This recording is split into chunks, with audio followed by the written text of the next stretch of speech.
Hello, today we're going to read chapter 9.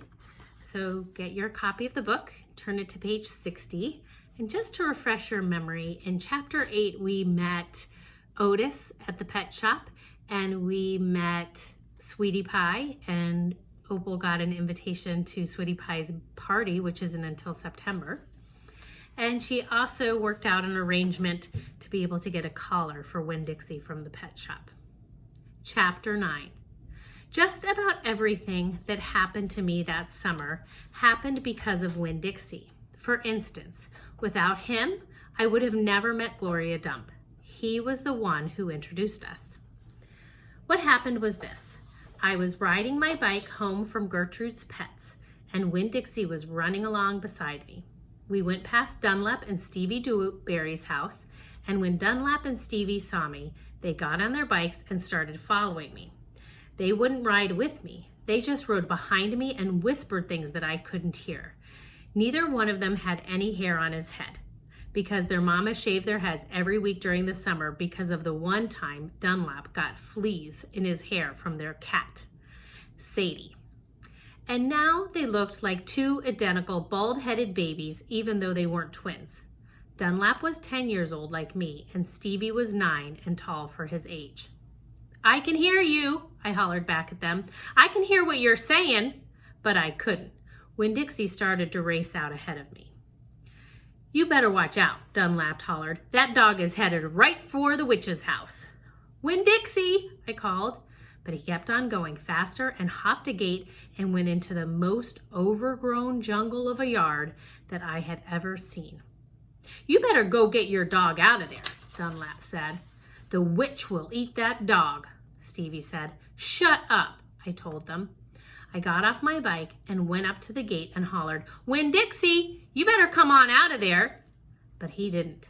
"She's probably eating him right now," Stevie said. He and Dunlap were standing behind me. "She eats dogs all the time."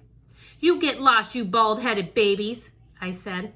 "Hey," said Dunlap, "that ain't a very nice way for a preacher's daughter to talk." He and Stevie backed up a little. I stood there and thought for a minute. I finally decided that I was more afraid of losing Winn Dixie than I was afraid of losing Winn Dixie. I finally decided that I was more afraid of losing Winn Dixie than I was of having to deal with the dog-eating witch. So I went through the great gate and into the yard. "That witch is going to eat the dog for dinner and you for dessert," Stevie said. "We'll tell the preacher what happened to you," Dunlap shouted after me. By then, I was deep in the jungle. There was every kind of growing everywhere. There were flowers and vegetables and vines and trees. Oh, and trees and vines. "Winn Dixie," I said. "Heh, heh, heh," I heard. "This dog sure likes to eat." I went around a really big tree, all covered in moss, and there was Winn Dixie. He was eating something right out of the witch's hand. She looked up at me. "This dog sure likes peanut butter," she said.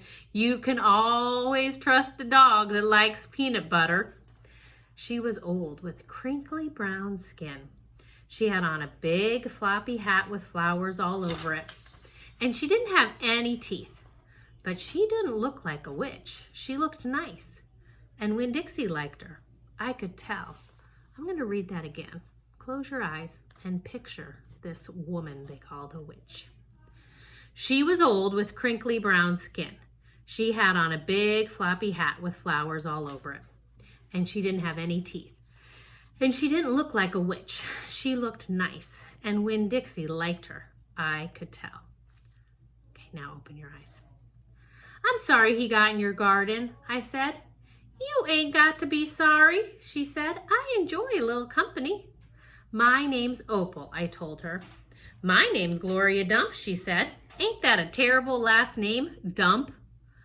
"My last name is Baloney," I said. "Sometimes the kids at school back home in Watley called me lunch meat." "Ha!" Gloria Dump laughed. "What about this dog? What you call him?" "Winn Dixie," I said. Winn Dixie thumped his tail on the ground. He tried smiling, but it was hard with his mouth all full of peanut butter. "Winn Dixie," Gloria Dump said. "You mean like the grocery store?" "Yes, ma'am."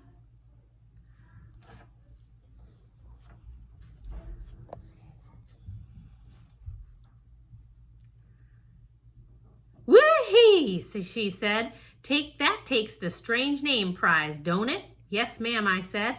I was just fixing to make myself a peanut butter sandwich, she said. You want one too? All right, I said. Yes, please. Go on and sit down, she said, pointing at a lawn chair with the back all busted out of it. But sit down careful. I sat down and Gloria Dump made me a peanut butter sandwich on white bread. Then she made one for herself and put her false teeth in to eat it. When she was done, she said to me, you know, my eyes ain't too good at all. I can't see nothing but the general shape of things, so I gotta rely on my heart. Why don't you go on and tell me everything about yourself so as I can see you with my heart?